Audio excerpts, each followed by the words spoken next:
Hello everyone! As promised, here are some writing tips based off of the papers that you submitted for your first draft in the qualitative research course. Okay, one of the things I want to point out is I'm going to be using examples from your papers throughout. I feel like it's much easier to describe something when there's a very specific example included. So this first thing I want to talk about is using how to write qualitative research questions. I think that there are differences in the way that we write research questions for qualitative versus quantitative studies. Generally speaking, most qualitative research projects are done from a constructivist type paradigm, meaning that they're broad and open-ended. So our research questions should also be broad and open-ended, focusing on an experience or a phenomenon. Also, you only need 1 to 2 questions for a qualitative study. Many of the papers had 3, 4, sometimes even 5 research questions, so really focus in on one, and I think writing a more broad and open-ended question is one strategy for doing this. So the example I wanted to share with you, there are 2 things I want you to think about when you're writing research questions. The first one is watching for assumptions of how the participants might respond in the question. So for example, this first question says, what are the sentiments of low-income first-generation students on 2 campuses on the responsiveness of student affairs units to their decisions to persist or at their respective institution? So this for me has a couple of underlying assumptions that we don't know for sure yet. The first one being that the participants know what student affairs is, and the second one being that student affairs somehow influence their experience when it may not have.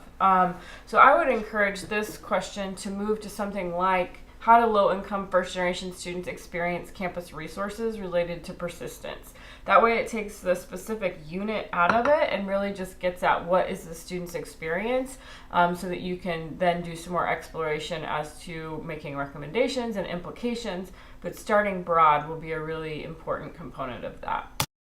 The next thing I would talk about is one of the things to consider is to avoid doing comparisons in qualitative research questions. This is something that is actually very common in quantitative research, and it makes sense because there are all kinds of ways and tests that you can run to compare 2 different groups. In qualitative research, that's much more difficult because that means you would be doing interviews or collecting data from 2 different groups, which would be very, very time consuming and outside the scope of a project that you would do for either this class or even your dissertation. So an example of this would be from a student's paper is, are the experiences of students with felony convictions similar or different from those of other populations or subgroups?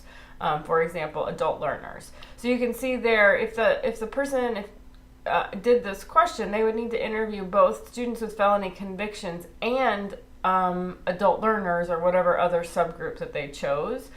So I think for me, again, making it really broad and open-ended, the question could be, what are the experiences of students with felony convictions on campus? And this would contribute to broad, open-ended, and really being able to dig in with one particular population.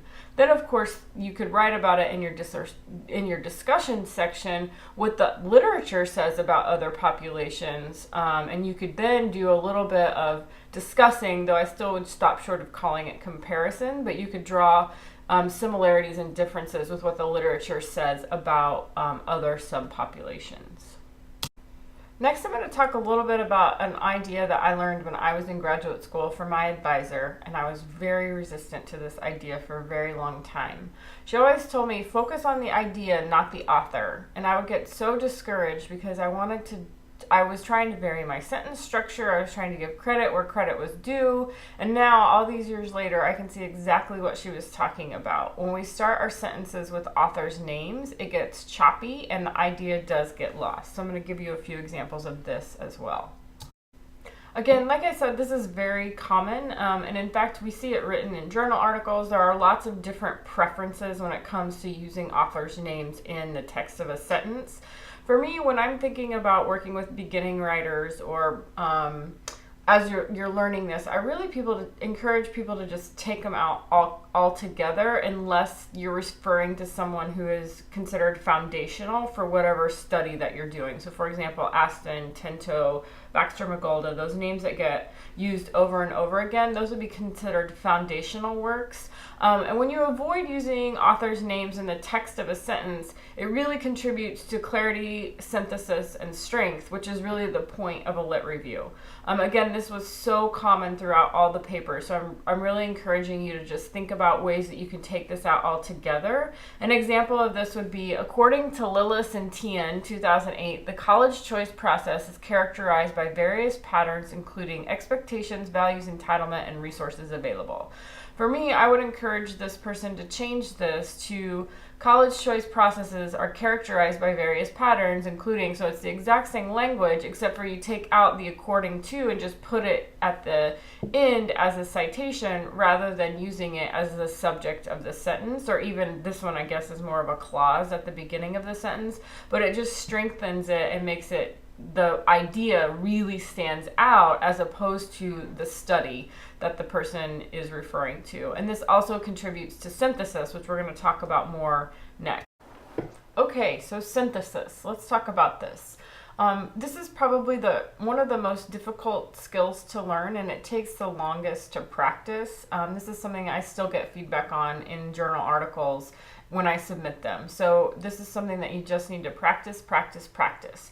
And one of the ways to do this is what we've already talked about, where you read quite a bit of literature first, and then you take a step back and you ask yourself, what are the major takeaways? What are the themes? What are the contradictions in the literature?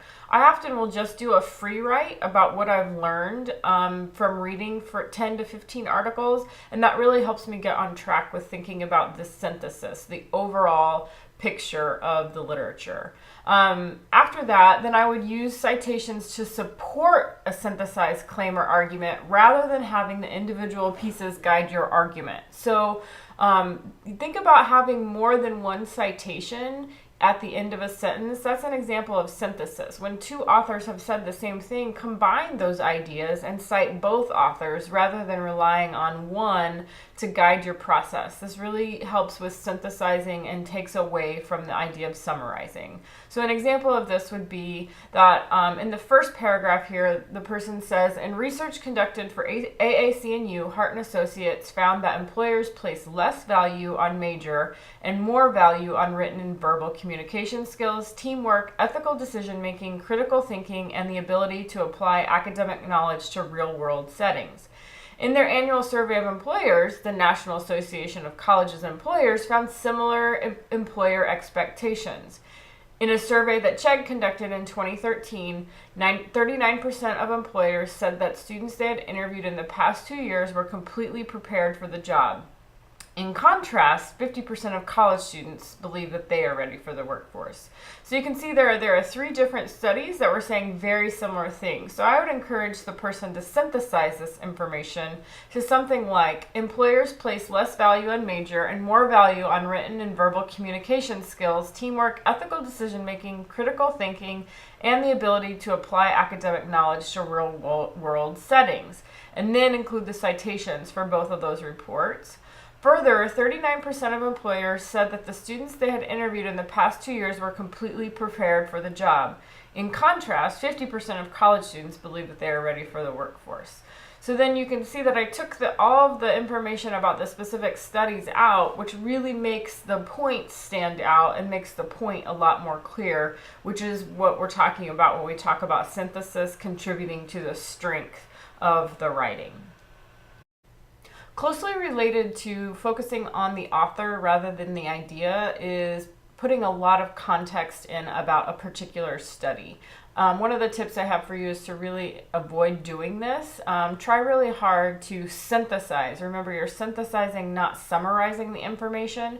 So unless the study is done in a very unique way or the way that it was done is highly relevant to its findings, then you wouldn't want to include a lot of context related to the study details. So for example, this paragraph says, in a study of 324 students at a small liberal arts college, Ostrov and Long found a correlation between social class and a sense of belonging at an institution. According to Orstrov and Long, one factor that promotes a sense of belonging is involvement in extracurricular activities, but Walpole found that first-year students from low SES backgrounds were less involved in co-curricular activities than their high SES peers. So you can see here there's a lot of context about a study, there's a lot of reference to the authors, and so the idea sort of gets convoluted and lost. And I attempted to summarize this, but I'm not completely sure I'm accurate because I'm not sure I'm following exactly what the correlation is, so I took my best guess, but if the person who wrote this wants to take this advice, they may want to adjust it a bit because it could be that the findings were completely different. So my best attempt at this was involvement in extracurricular activities has been positively correlated with sense of belonging at institutions of higher ed. Cite. However, first-year students from low socioeconomic backgrounds are often less involved in co-curricular activities than their high SES peers. Citation. Resulting in a lower sense of belonging among students from low socioeconomic backgrounds. So you can see that I was really attempting to focus on the ideas present, and I took out all of the context about the study. The next thing I want to talk about is direct quotes and when and how to use direct quotes. So first of all, I recommend using direct quotes sparingly. You should avoid using a quote in its entirety. Weave in a few words, but don't take a whole sentence and put it in your writing as a complete sentence. You should also try and use direct quotes only for things that are said quite uniquely and that you couldn't say differently. Do not use direct quotes for statistics. You can always paraphrase statistics. So here's an example of a time when I would encourage someone to weave in a quote and to avoid using the entire thing in a sentence. So the direct quote was, "The nation and the economy are strengthened when college attendance is determined by students' abilities, not their family's financial background." Citation. Two approaches to increasing financial access to higher education include decreasing costs and increasing financial support. Quote, "Financial aid is a critical lever for increasing college access, choice, and attainment." So you can see here these two sentences that are direct quotes aren't woven together with the rest of the information, and so it reads a little bit choppy. So one way to potentially address this would be to say that college attendance based on students' academic abilities rather than their family's ability to pay results in a strengthened nation and economy. So that's a way to paraphrase that first quote. Two approaches to increasing financial access to higher education include decreasing costs and increasing financial aid. Financial aid, quote, "a critical lever," contributes to, quote, "access, choice, and attainment for potential college students." So you can see that that was an example of a way to use parts of a direct quote rather than using the entire sentence. So I picked out the words that I thought were particularly unique in that quote and wove those into a sentence on their own. I'm going to wrap up with a few final thoughts to consider about the writing process. The first one is to avoid secondary citations whenever possible. As you've probably talked about in many of your classes, it's really important to go back and read the original because you might interpret the information differently than the person who is summarizing the information in whatever secondary source you're finding it in. Especially in cases when you're going to be citing it more than once, it's going to be really important for you to go back and find the original.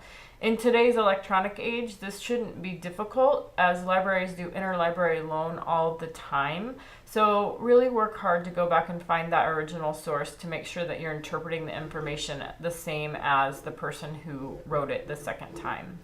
Secondly, I'd like you to consider avoiding "the" as often as possible when you're referring to student groups and student experiences. I frequently see things like "the African American student experience" or "the women veteran student experience."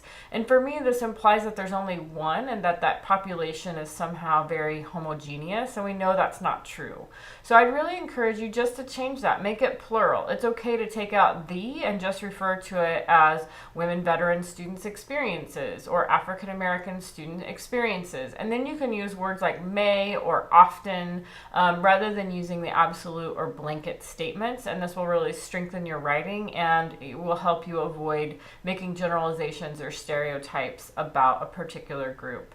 And then finally, to wrap up, I just want to remind you that we're going to be writing a memo at the end of class. So whenever you turn in your final paper for this class, you're going to submit a memo that goes with it that would be very similar to what you would submit to a journal reviewer after getting feedback. So you're going to want to figure out ways to address all of the feedback from me and your writing partners to summarize what you learned and what you changed as a result of the feedback that they gave you. So we can talk about this more in class on Friday, but I just wanted to make sure that you remembered it so that you didn't delete all of the feedback you were getting, because it's going to be important to be able to articulate how you use that feedback to make the changes to your final paper.